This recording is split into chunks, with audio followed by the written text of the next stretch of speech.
प्रदेश के मनरेगा कर्मी विगत 22 जुलाई से अनिश्चितकालीन हड़ताल पर हैं। मनरेगा कर्मियों में से कईयों ने 15 से 18 वर्ष अपने जीवन का बहुमूल्य समय मनरेगा और सरकार को दिया, लेकिन इसके बदले वर्तमान समय में मनरेगा कर्मियों को महज 8 से 10 रुपए के मासिक मानदेय पर एक तरह से बंधुआ मजदूरों की तरह खटाया जा रहा है। और विगत दिनों मनरेगा कर्मियों के कुछ वक्ताओं से बातचीत के माध्यम से ज्ञात हुआ कि चुनाव पूर्व राज्य की हेमंत सरकार ने इन लोगों को आश्वासन दिया था स्थायीकरण और वेतन वृद्धि का, लेकिन सरकार का जो आश्वासन है वो बिल्कुल आश्वासन ही रहा, अमली जामा अब तक पहनाया नहीं गया। आश्वासन को 4 साल और 6 महीने बीत गए। तस्वीरें गिरिडीह झंडा मैदान की आप देख रहे हैं। आंदोलन का 8 दिन बीत चुका है, लेकिन अब तक ना ही कोई विधायक ना ही सरकार की तरफ से कोई प्रतिनिधि इन लोगों के पास आए और इनसे संपर्क किया। लेकिन आज यहां पर आया है टाइगर JBKSS के टाइगर जयराम महतो, जिन्हें आप अपने स्क्रीन पर देख सकते हैं। झंडा मैदान में हड़ताली मनरेगा कर्मियों के दुख दर्द को सुनने के लिए यहाँ पर उनके बीच मौजूद हैं। हालांकि इनका खुद का जो सेहत है वो फिलहाल कमजोर है, तबीयत इनकी गड़बड़ है। इसके बावजूद भी बैठे हुए हैं यहाँ पर घंटों से मनरेगा कर्मियों के दुख और दर्द को सुनकर उन्हें सांत्वना दे रहे हैं। बात करते हैं सीधा टाइगर जयराम महतो से। टाइगर, आपका हमारे चैनल में स्वागत है। क्या जरूरत पड़ गई आपको हड़ताली कर्मियों के बीच उपस्थित होने की? सबका एक व्यवहार होता है, किसी का व्यवहार होता है किसी के कमरे में बैठकर बड़े लोगों से चर्चाएं करना, किसी का व्यवहार होता है मनोरंजन के साधनों में अपना समय व्यतीत करना।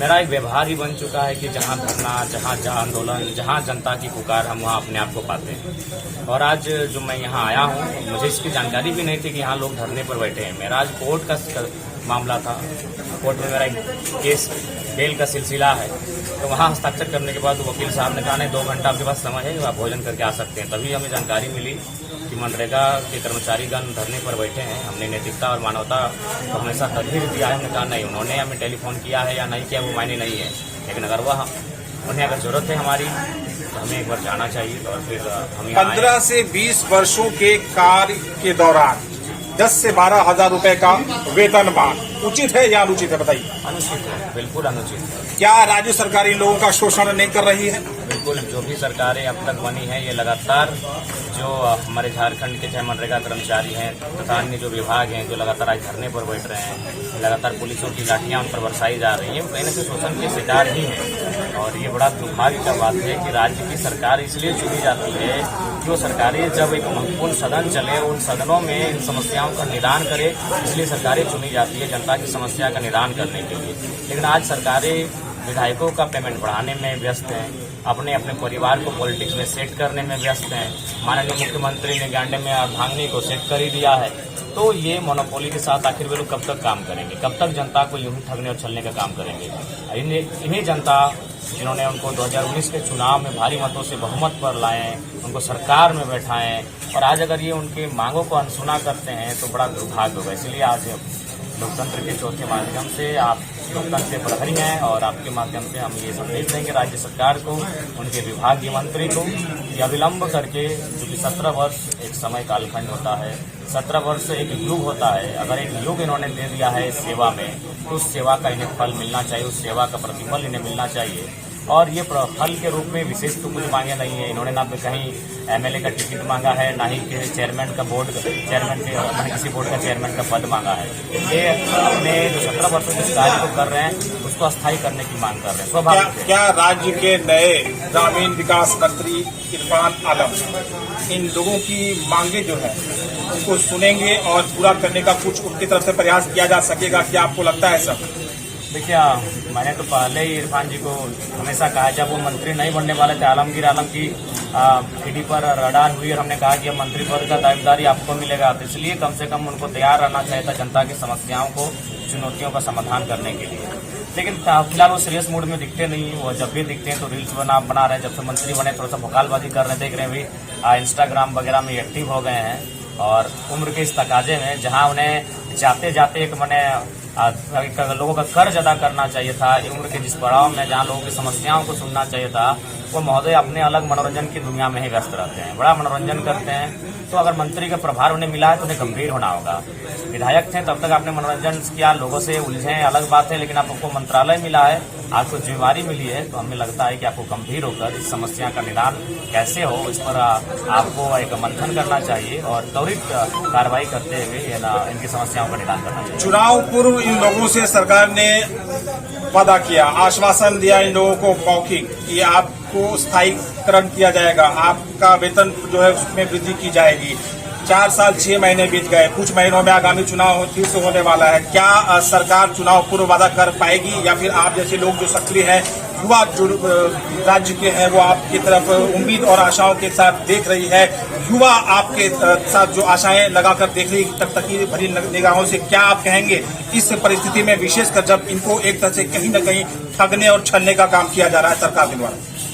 देखिए, ठीक है, अब चुनाव तो अलग विषय है, लेकिन अभी जो भी कार्यकाल बचा है, अभी फिलहाल सत्र प्रारंभ भी है। ये जो सत्र चल रहा है, इस सत्र में जो समस्याएं हैं, विशेषकर जो लोग धरने पर बैठे हैं, अगर इस राज्य में अगर राज्यवासी कोई 15 दिनों से, कोई 20 दिनों से, कोई 25 दिनों से धरने पर बैठता है, तो प्रश्न चिन्ह खड़ा होता है कि ये राज्य क्यों बना था भैया? नेताओं मंत्रियों के लिए क्या राज्य बना था? उनके ऐसो आराम के लिए क्या ये राज्य बना था? जो ऐसो आराम कर रहे हैं, ये देखिए, आज गर्मी है, उमस है, इनके माथे से, बदन से पसीना टपक रहा है, ये धरने पर बैठे हैं। तो ये राज्य की नींव का बना था, ये राज्य जनता की समस्याओं का समाधान करने के लिए बना था। तो अभी जो सत्र चल रहा है, मैं आपके माध्यम से तमाम जो सत्र में भाग लेने वाले हमारे विधायिका के अंग जो बैठे हैं, उनसे आग्रह होगा, अपने अपने क्षेत्र की समस्याओं को देखिए। जो समस्याएं गंभीर हैं और व्यापक समस्याएं हैं, उनको इस सत्र के माध्यम से उनको हल करने का प्रयास करें। क्योंकि सत्र इसीलिए होता है, और मैं चाहूँगा कि जो मनरेगा के कर्मचारी हैं, इनकी भी समस्याओं का निदान इसी सत्र के माध्यम से। आप झारखंडी अभियान की बात हमेशा उठाते हैं। बात अगर झारखंड प्रदेश में कार्यरत मनरेगा कर्मियों की जाए तो कहीं ना कहीं ये सभी लोग जो है वो झारखंडी हैं, बाय बर्थ ये झारखंडी है। आप बाहरी और झारखंडी की राजनीति करते हैं, आपके अनुसार झारखंड पर पहला अधिकार यहाँ के लोगों का, तो मनरेगा में जो भी कर्मी कार्यरत है, ये तो अपने झारखंड प्रदेश के ही है, तो इनके साथ छल क्यों किया जा रहा है? इनके साथ छल क्यों किया जा रहा है? 100% लोग हैं। मिट्टी काटने का काम कोई बाहर से आया व्यक्ति नहीं करेगा। मनरेगा का संबंध मिट्टी से है, मनरेगा का संबंध एक गांव के काम से है, मनरेगा का संबंध एक आम व्यक्ति तक जो काम लेकर जाते हैं, पहुंचाते हैं, उनसे है। तो जाहिर सी बात है, 100% झारखंड के बेटे हैं, और इनका कसूर ये है कि झारखंड के बेटे हैं। अगर ये झारखंड के बेटे नहीं होते तो हमें लगता है कि काम हो जाता, क्योंकि सिस्टम में जो लोग बैठे हैं हाईजैक करके, तो कहीं ना कहीं मुख्यमंत्री भी हाईजैक दिख रहे हैं। तो इसलिए ये दुर्भाग्य हमारे राज्य का।